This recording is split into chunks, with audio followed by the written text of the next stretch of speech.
Hello, I'm DerTebbers, and this is your simulator game review of Race, the WTCC game. Ever looked with envy at the racing games on the console? Ever wanted to race in the WTCC? You know what the WTCC is. Race, the WTCC game, is an oddly titled game about racing in the World Touring Car Championship. Does Race the W... Does... I'm just going to call it Race because the game's name is stupid. Does Race give PC gamers a console-level racing game, or is it just another crash in Turn 1?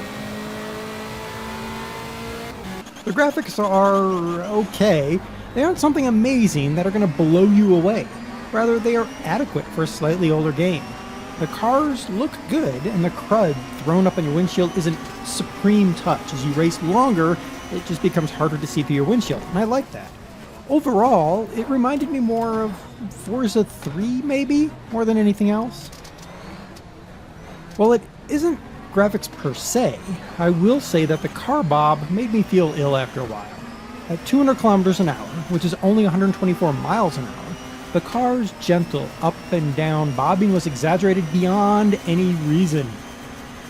I've driven a stock Audi 100CS sedan at 140 miles an hour.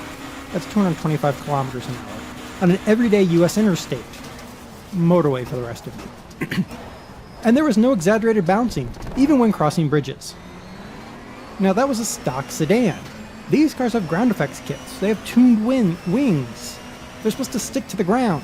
I can't see why they have any bouncing like this. It should be nice and smooth. If not a little bounces here and there is fine, but that exaggerated bouncing, way too much. For an older game, the performance is what is expected. Great. Since it lacks a lot of the flair of newer titles, this means a rock-steady frame rate. While loading into races takes a little bit, its loading is shorter than Forza 4 by huge margins. I have problems with the gameplay. The largest is the dang car bobbing. It just ruins the game for me. Even in the low and agile Caterham Racer from the expansion pack, the car bobbing is there, and in my case it's a major distraction. After a few laps, I feel a bit ill and I have to walk away from the game. The car setup is very detailed and complex, which is great, don't get me wrong there, but there are no in-game tooltips to help you sort out what you're doing. Instead, you have to note what's there and then do some research outside of the game. For some people, that's fine. But if you want to get in and change a few things and see what happens, you don't know where to start. Perhaps I'm spoiled by Forza 3, which was better at this than Forza 4. And the presentation they did in terms of adjustments and tooltips, they gave you a little blurb about what it was and what plus or minus the various values could do to your car. I found Race to be more opaque, and it really turned me off to messing with my setup more than the most basic things. The game itself is as long as you want it to be. You only have a few famous tracks. I do love the fact that Imola is in there, Monza is in there. You have plenty of track selection in terms of tracks and conditions, and you can run in different stickered versions of a few cars, BMW, Seat, Chevrolet, Honda, etc. And then there's the expansion packs, which include some 87 cars, which is awesome, some older cars, and then there's the Caterham expansion pack, which has some absolutely wicked, crazy cars. But there's no personalization and no real feel of the car becoming mine. It's always that driver's car, and I'm just borrowing it. To the point of when you're choosing the car, you can have car information and driver information. But I'm the driver, so the driver information should be my information. But it's not.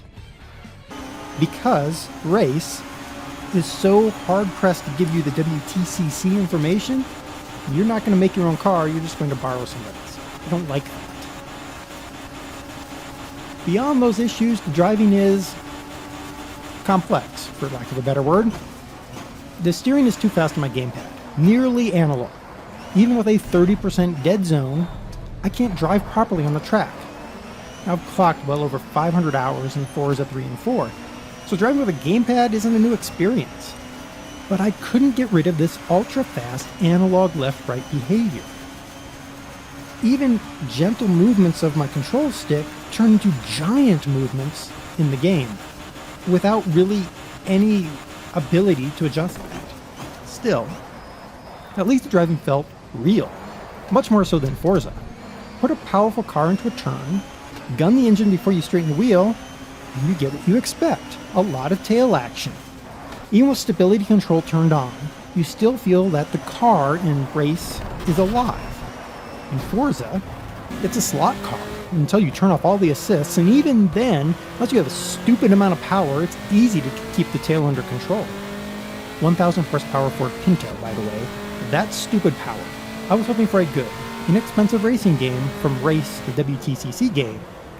And despite some faults, it is just that, a good, inexpensive racing game.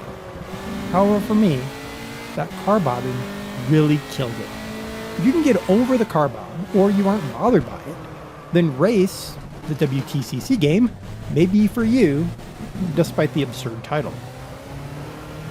For me, I've got a few other racing games I'm going to try, and I don't think I'll be coming back to this one. I'm DerTebbers, and this has been your simulator game review of Race, the WTCC game. Until next time, make sure you tune your transmission so you don't hit the red line on those long straights.